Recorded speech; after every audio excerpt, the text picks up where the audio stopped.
Greetings and good morning, everyone, from the Democratic Republic of Congo, coastal town called Mwanda. It's a beautiful beach here, as far as you can see, and there's like no one really around. And so, doing a little bit of investigation in terms of what's happening on the plastic here. And you know, can't come to a beach in pretty much any place these days without finding a lot of plastic. This is one area that's been kind of where they're picking up a little bit of the debris on the beach, and you can see all the plastic in it. So you got PET water bottles from some of our favorite brands, Blue, We See You, some of the other Jote, I guess is one of the other brands that's here, but you'll have all kinds of films and foam, and honestly, this isn't that bad compared to many of the places that are out there, but it still is permeating, you know, the environment. And we're going to do some investigation while here to see what impact the Congo River is having on the ocean, and what materials coming from Kinshasa, which is a couple 100 miles inland, maybe not that, a couple 100 kilometers, I guess.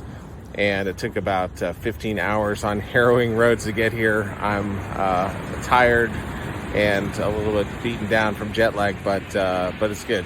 And here with a company called Ecolysis that's trying to set up recycling operations in the Congo, which we really support.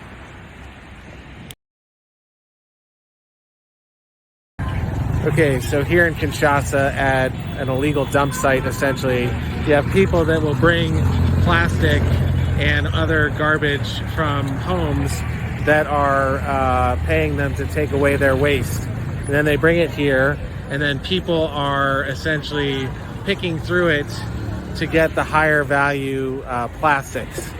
And it's just, you know, these places are rife with all kinds of problems, people getting foot injuries, things like that. So what our programs can help do is essentially set up a system where we're diverting all this plastic before it gets here, so you don't have these kind of situations. But there's all kinds of foam and film and stuff like that that'll just never get recycled. It's going to get burned, and it's just a mess.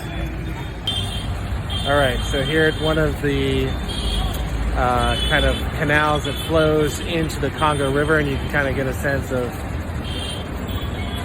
how it works. And then they'll burn all the plastic that's underneath the bridge. It's been burning for days.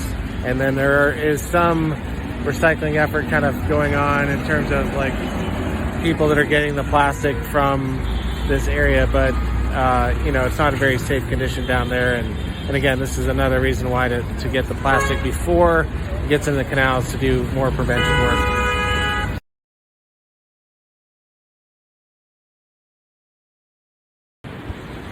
So one question I get a lot is, why are you focused on PET plastics when a lot of them get recycled?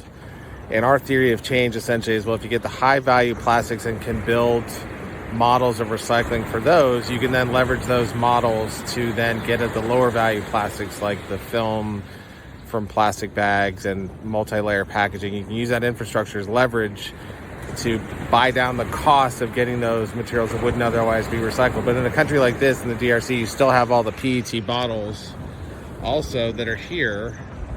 And the good news is they have used PET in a lot of their packaging to start with. So you're right, this does have more money to then recycle it, but it's still, you know, even if you don't have recycling systems, people are still not going to value even a high value plastic like PET.